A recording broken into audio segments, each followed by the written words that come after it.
stepping training again? That slide. I was wondering how much assistance is actually provided. Is there a harness from the ceiling as So well? do you mean the video? Yeah, the video of the step training.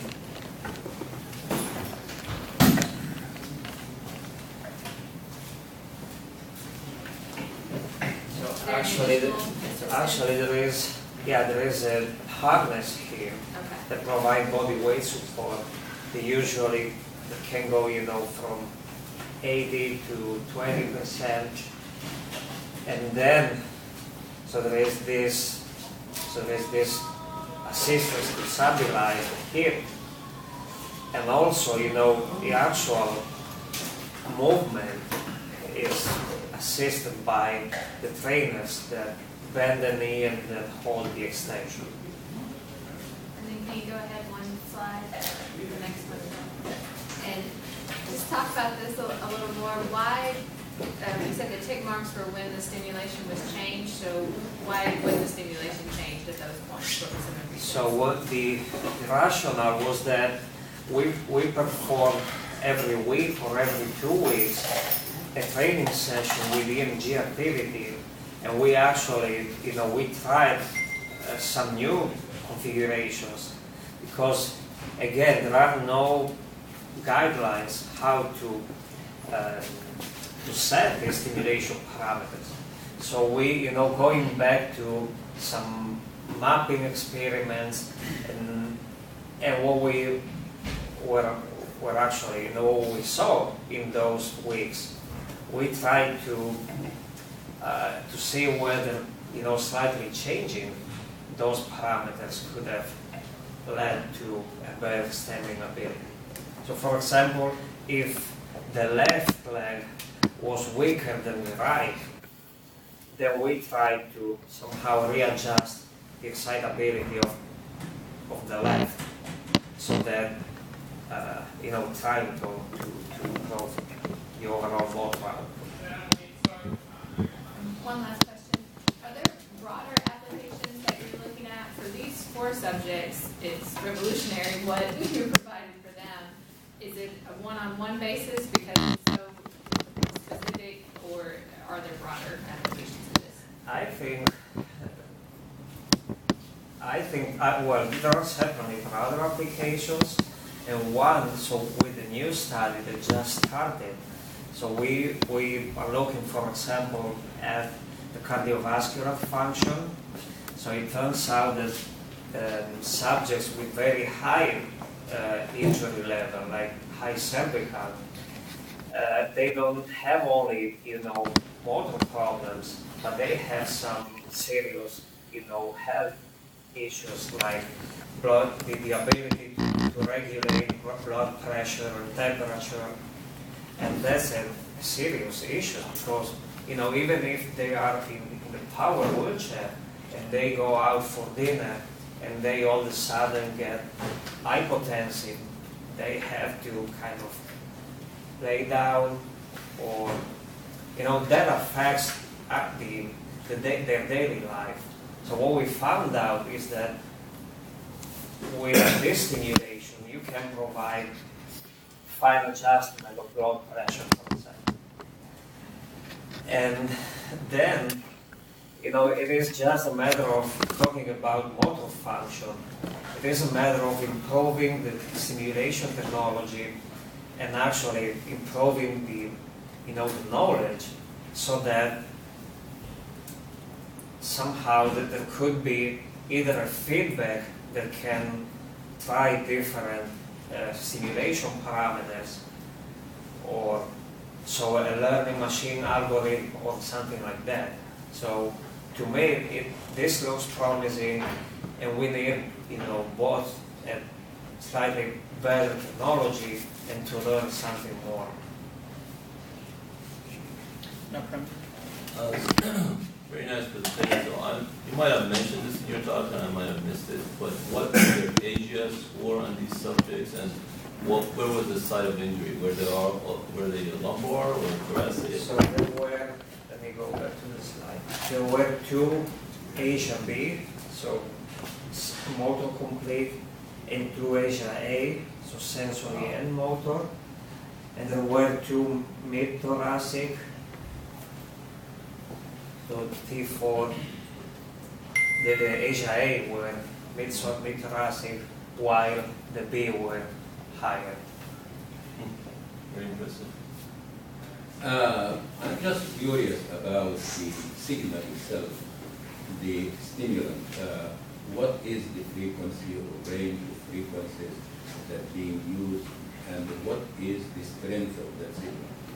And my third question is the application of the stimulant direct, which means that there is a need for a needle to go into the patient muscle, okay, in order to apply, or is it like radiation from away, from apart? Do you understand what I'm saying? Yeah. So you're talking about the stimulation. Yes, the signal itself. Yeah. So Is it one frequency or multiple frequencies? yeah. And So is it continuous or pulsating? yeah. So so far, and that's actually a very interesting, point. So far, this device was developed for pain. For pain? So, yeah. So this was for pain management, and we used that technology and we applied it in a different part of the spinal cord to for motor purposes. However, so the stimulus is a square wave. We use a 450 microsecond pulse width. And so talking about frequency, it can go, let's say, from 2 to 100. This is the full range of frequencies that are Cycle meaningful. per second, that's actually what you say. 2 to 100 cycles per second? Hertz, yeah. Okay. However, what we found out is that for promoting this kind of stimulation, the appropriate stimulation frequency is between 25 and 60, more or less. And intensity-wise, we have a voltage controller that can go from 0.1 volt to 100 to 10 volts. And I don't really know, I can't recall now what the impedance is. However, there is a way to calculate the microampere that goes through. And that depends also, by how many electrodes are turned on. And the application requires like a needle? So yeah, so I don't know if you can see now. So this is an array. It is should be about 5 centimeters long, and it goes actually on the spine. So there is a surgery, and then it goes. So it is invasive? Yeah, it is. This is invasive. Yeah. It's invasive in that it goes into the spine, but they are planar electrodes. They are not penetrating electrodes on the epidural surface. And with the EMG electrodes, those are also surface. They do not penetrate into the skin. Yeah. So which side of the spinal cord, is it in the spinal canal? The dorsal. It's on the dorsal side, so under the ligamentum flavum is where you're placing it? Is it inside, is it in the It's epidural outside, it's space? on the dura. It's on the dura, but underneath the lamina of the bone. Yes, So it's yes, in yeah, the yeah, canal, yeah. okay. Are they using also a source of heat or something like that to assure the more stimulation heat? So do you mean in the spinal cord or? Yeah. No. No, not that I'm aware. Any other questions? Yeah, one question. So what do you think the limitation is for, because it's either the patient can either be standing or stepping, and when they have training for one, they can't really do the other. What is exactly the limitation for the spine to not be able to do both of the tasks? So what we are trying to do now is to perform a new training protocol where they are trained, to stand and step together. So they do one step and the next is stand training. So in this way, we're trying to see whether they can achieve, both stand and step. And so far, just one participant completed this protocol, and he was actually able to stand very well, and it will show the data here. So it looks like there is no interference, at least for standing, in having this alternated. So this could be a way of, moving things forward.